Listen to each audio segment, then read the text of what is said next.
i7 ગુજરાતનો અવાજ। નમસ્કાર દર્શક મિત્રો, i7 ન્યૂઝ ગુજરાતીની સાથે હું છું આપની સાથે પાયલ બામભણિયા। તો જોઈએ આજના મહત્વના સમાચાર। સાબરકાંઠાના વડાલીમાં હિન્દુ સંગઠનો દ્વારા પોલીસ સ્ટેશને કરેલી રજૂઆત। શનિવારના રોજ અજાણ્યા શખ્સો દ્વારા એક ગાય માતાનું ધડ કાપી લઈ ગયા હતા, જેના પ્રત્યાઘાત રૂપે વડાલી પોલીસ સ્ટેશને સમગ્ર હિન્દુ સંગઠનો દ્વારા રામધૂમ અને હનુમાન ચાલીસાના પાઠ કરી વિરોધ નોંધાવ્યો હતો। 24 કલાક થવા આવ્યા છે તો હજુ આરોપી પોલીસની પહોંચથી ઘણો દૂર છે, ત્યારે પોલીસ દ્વારા આ બાબતે ઝડપી કાર્યવાહી કરી ગુનેગારને કડક સજા થાય તે માટે રજૂઆત કરી વિરોધ દર્શાવ્યો હતો। જો આવું નહીં થાય તો આગામી દિવસોમાં ઉગ્ર આંદોલન કરવાની વાતો કરી હતી। સાબરકાંઠા જિલ્લામાં અને અરવલ્લી જિલ્લામાં ઘણી જગ્યાએ ગૌતસ્કરી મામલાઓ સામે આવી રહ્યા છે, જે બાબતે ભીનું સંકેલાઈ રહ્યું છે। આ બાબતે સરકાર અને સુરક્ષા વિભાગ સજાગ થઈ કડક કાર્યવાહી કરે તેવી માંગ કરી હતી।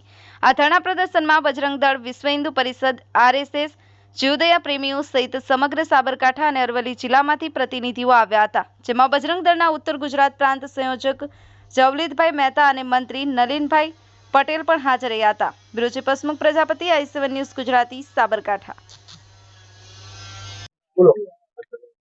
3 દિવસ અગાઉની જે નાદરીની જે ઘટના બની છે કે જે વિધર્મીઓ દ્વારા ગૌ માતાનું જે મસ્તક કાપીને જે લઈ ગયા છે અને એનાથી હિન્દુ સમાજ અંદર ખૂબ જ આક્રોશ છે। પોલીસ ફરિયાદ પણ થયેલી છે। આજે 24 કલાક ઉપર થઈ ગયું, પરંતુ કોઈ પણ પ્રકારની ઇનપુટ પોલીસ પાસે પણ નથી આવ્યા। અત્યારે વિશ્વ હિન્દુ પરિષદ બજરંગ દળના તમામ કાર્યકર્તા પ્રાંત મંત્રી શ્રી નલિનભાઈ સાથે અહીંયા બધા આવ્યા છે। LCB PI, લોકલ PI બધાને મળ્યા અને અમે ઇન્સ્યોરન્સ આપ્યું છે કે અમે ગમે તેમ કરીને 48 કલાકની અંદર જે આરોપીઓ છે એ લોકોને અમે પકડી લઈશું અને સળિયા પાછળ મોકલી દઈશું। અને અગર 48 કલાકની અંદર અગર કોઈ પણ પ્રકારની કાર્યવાહી નહીં થઈ અને કોઈ પણ જે આ કસાઈ છે કે જેના કૃત્ય કર્યું છે એ કોઈ નહીં પકડાયું તો બજરંગ દળ દ્વારા ઉગ્ર આંદોલન તરફ અમે આગળ વધશું।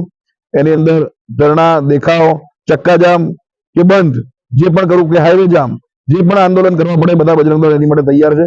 48 કલાકનો અલ્ટિમેટમ છે। 48 કલાકની અંદર અગર કોઈ કાર્યવાહી થાય છે અને જે હત્યારા છે, ગૌ માતાના હત્યારા છે, એ લોકોને અગર પોલીસ ચડિયા પાછળ કરે છે તો ઠીક છે, તો બજરંગ દળ એનું કાર્ય આગળ વધારશે।